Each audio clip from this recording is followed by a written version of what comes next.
Did you know that giants truly existed on Earth? And not only that, the Bible speaks of them in a clear and shocking way. But here's what most people don't realize. These giants, known as the Nephilim, are not just relics of ancient folklore or vague symbolic references. There's a dark, forgotten truth about them, one that might just change everything you thought you knew about the past, and even what lies ahead in the future.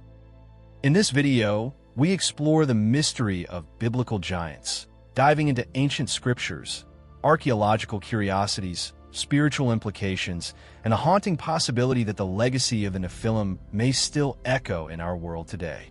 But what if I told you that the story of the Nephilim isn't just a myth from ancient times, but a chilling clue to what's unfolding in the world right now? What if these giants were part of a rebellion so profound it shook the foundations of heaven and earth? Stay with us to the end, because the connection we reveal might forever change how you read the Bible, view human history, and prepare for what may come. Let's begin at the source, Genesis 6 verse 4. There were giants in the earth in those days, and also after that, when the sons of God came in unto the daughters of men, and they bare children to them, the same became mighty men which were of old, men of renown. This singular verse opens a gateway into one of the Bible's most cryptic and controversial narratives. Who were these sons of God? What was so unique about their union with the daughters of men? And how did it result in the birth of giants, mighty men of renown? The Hebrew word used for these giants is Nephilim, which some scholars translate as fallen ones or those who fell. Many believe this refers to fallen angels, celestial beings who defied divine command and took human women as their wives, resulting in a corrupted hybrid race. The Nephilim weren't just metaphorical. They were physical, spiritual anomalies, entities that walked the earth and challenged God's design. This idea isn't a modern conspiracy. It comes from ancient Jewish and early Christian interpretations. The Book of Enoch, a non-canonical but historically referenced text, goes into startling detail about these events. It describes angels known as the Watchers descending to earth and corrupting mankind. Their offspring, the Nephilim, were said to be giants of terrifying strength and appetite, so ravenous they devoured not just animals but humans, and even turned on each other. But theological interpretations vary. Some mainstream Christian scholars reject the angelic interpretation, instead proposing that the sons of God were descendants of Seth, Adam's godly lineage, and the daughters of men came from the line of Cain. According to this view, the Nephilim were not hybrids, but tyrannical kings or warriors who became legends for their cruelty and power. Still, this set-height view fails to explain the supernatural language used and why such unions would provoke divine judgment. From a historical standpoint, nearly every ancient culture holds myths of giants, beings of extraordinary size and strength who ruled in primordial times. From the Anunnaki of Sumerian texts to the Titans of Greek mythology, the pattern is global and eerily consistent. Could these be cultural memories of the same beings known in the Bible as Nephilim? Archaeologically, there have been numerous claims of oversized human skeletons unearthed in North America, the Middle East, and parts of Asia, some allegedly measuring over 10 feet tall. While most of these discoveries are dismissed by mainstream scientists as hoaxes or misidentifications, the sheer volume of reports, from 19th century newspaper articles to museum records, keeps the question alive. What if the Nephilim were real and history has tried to bury them? Literally? Even today, fringe researchers and theologians explore the possibility that the Nephilim bloodline didn't end with the flood. They point to Numbers 13, 33, where Israelite spies report, "We saw the Nephilim there, and we seemed like grasshoppers in our own eyes, and we looked the same to them." That was after the flood, suggesting either a second incursion or survival of the original lineage. So what exactly happened in Genesis 6? Was it a spiritual rebellion? A genetic contamination? A divine warning to future generations? Whatever the case, the Nephilim narrative challenges not only how we read Scripture, but how we understand the entire framework of human history. Now imagine a world spiraling into chaos.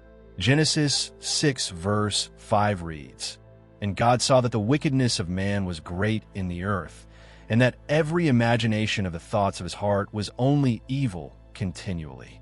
The presence of the Nephilim exacerbated this moral collapse.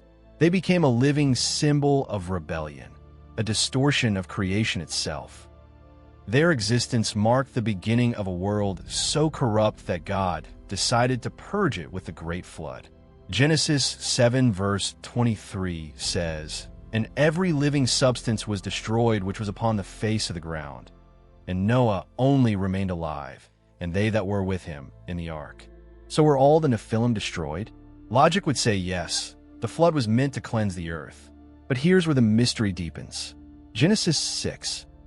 For it doesn't just say there were giants before the flood, it says, and also after that. Wait, how? If the flood wiped out all corrupted life, how did giants appear again in later biblical accounts? Let's fast forward to Numbers 13:33, where the Israelites send spies into the promised land. And there we saw the giants, the sons of Anak, which come of the giants. And we were in our own sight as grasshoppers, and so we were in their sight. Here we see a direct continuation of the Nephilim narrative. The giants have returned, or at least their descendants survived. These were not poetic exaggerations. The spies were so overwhelmed by the sight of these beings that they compared themselves to grasshoppers. So what happened? One compelling theory suggests that after the flood, a second incursion occurred. Perhaps more fallen angels defied God again, or maybe one of Noah's sons, commonly thought to be Ham, carried a genetic or spiritual legacy of the Nephilim. While the Bible does not provide explicit details, the survival and reappearance of giants in Canaan, Bashan, and other lands opens the door to this unsettling possibility. Deuteronomy 2 verses 10 to 11 mentions, "The Eames dwelt therein in times past, a people great and many and tall as the Anakims, which also were accounted giants as the Anakims, but the Moabites call them Eames." The same chapter refers to other tribes, such as the Zamzamims and Rephaim, all described as giants. These weren't isolated cases. Entire regions were inhabited by powerful races that Israel was commanded to drive out. Joshua 11 verses 21 to 22 reports, "And at that time came Joshua and cut off the Anakims from the mountains. There was none of the Anakims left in the land of the children of Israel. Only in Gaza, in Gath, and in Ashdod there remained." Does Gath sound familiar? That's right. Goliath, the Philistine warrior David faced, came from Gath. In 1 Samuel 17, Goliath is described as 6 cubits and a span tall, approximately 9 feet 9 inches. His spear was like a weaver's beam, and his armor weighed over 125 pounds. He was no mere man. And then there's Og, king of Bashan. Deuteronomy 3 verse 11 provides a fascinating detail. "For only Og, king of Bashan, remained of the remnant of giants. Behold, his bedstead was a bedstead of iron. 9 cubits was the length thereof, and 4 cubits the breadth of it." That's 13.5 feet long and 6 feet wide. Og wasn't just a king. He was a literal giant, the last of an ancient and formidable lineage. He ruled over a territory that Israel would later conquer, but his very existence was a direct threat to the covenant. So why were these giants such a recurring theme in Israel's journey? Why did God insist on their destruction? These tribes weren't merely obstacles. They represented a continuation of the same rebellion that led to the flood. Their presence was not just physical, but deeply spiritual. Each battle against the giants was a battle against corruption, darkness, and a counterfeit creation. Their fortresses were massive. Numbers 13:28 says, "The people be strong that dwell in the land, and the cities are walled and very great." The giants built cities that were virtually impenetrable, not just militarily, but symbolically. These were strongholds of spiritual defiance. And yet, God's plan prevailed.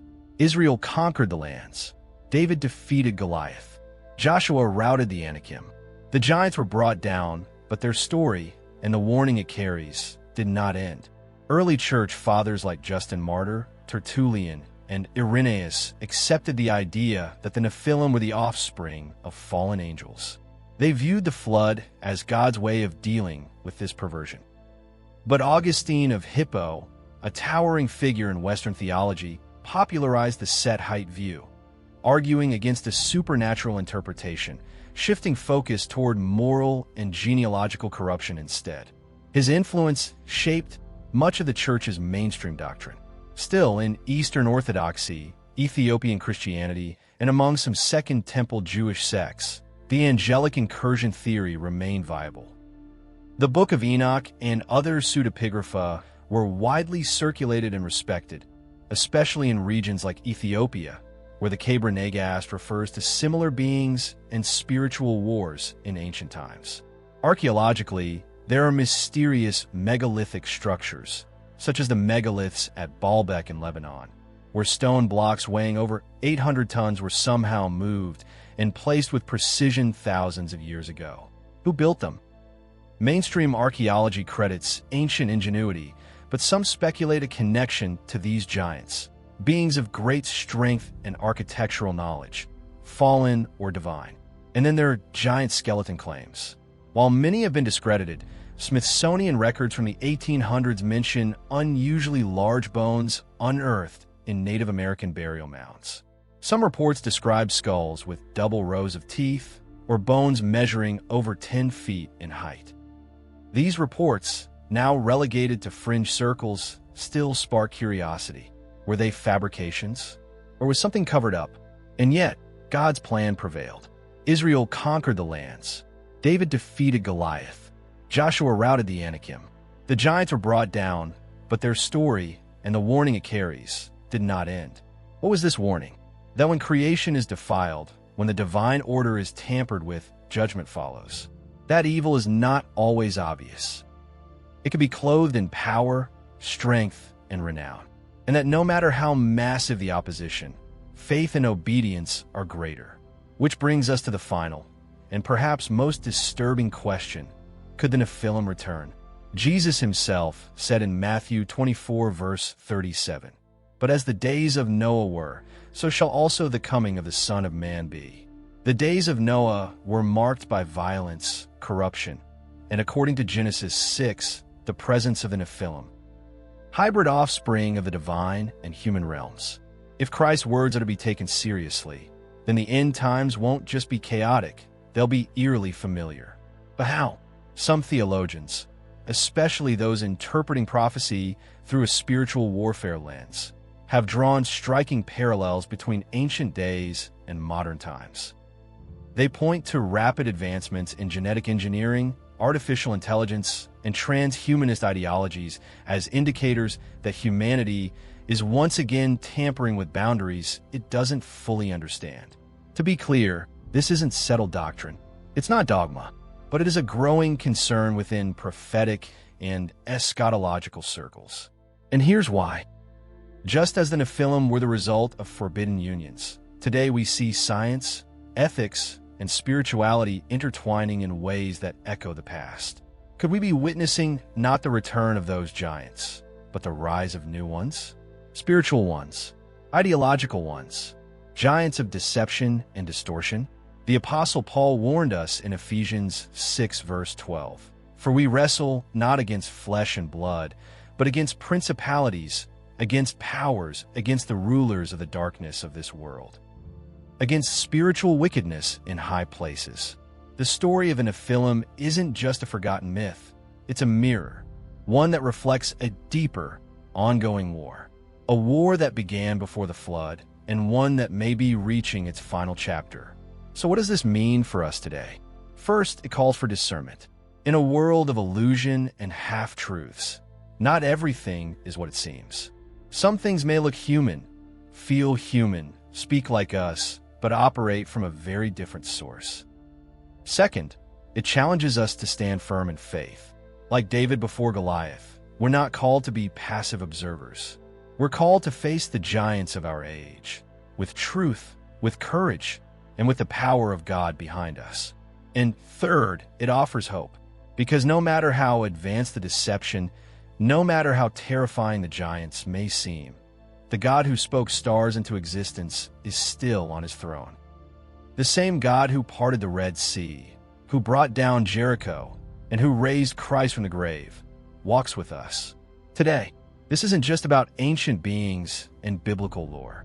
It's a wake-up call, a divine whisper breaking through the noise, reminding us the battle isn't over, and the giants, in one form or another, may still walk among us. So stay alert, stay armored, and remember, if this journey stirred something in your soul, don't ignore it. The giants may have faded from history, but their shadow still stretches across time. We are not just reading prophecy, we are living it. Stay grounded in the Word, stand firm in the faith, and walk boldly, knowing the battle is real, but our God is greater. If this spoke to you, like, share, and subscribe. And tell us below, do you believe the Nephilim are gone, or have they returned in a different form? Join the conversation, be part of the remnant, stay awake, and remember, no matter how dark the giants loom, God never loses.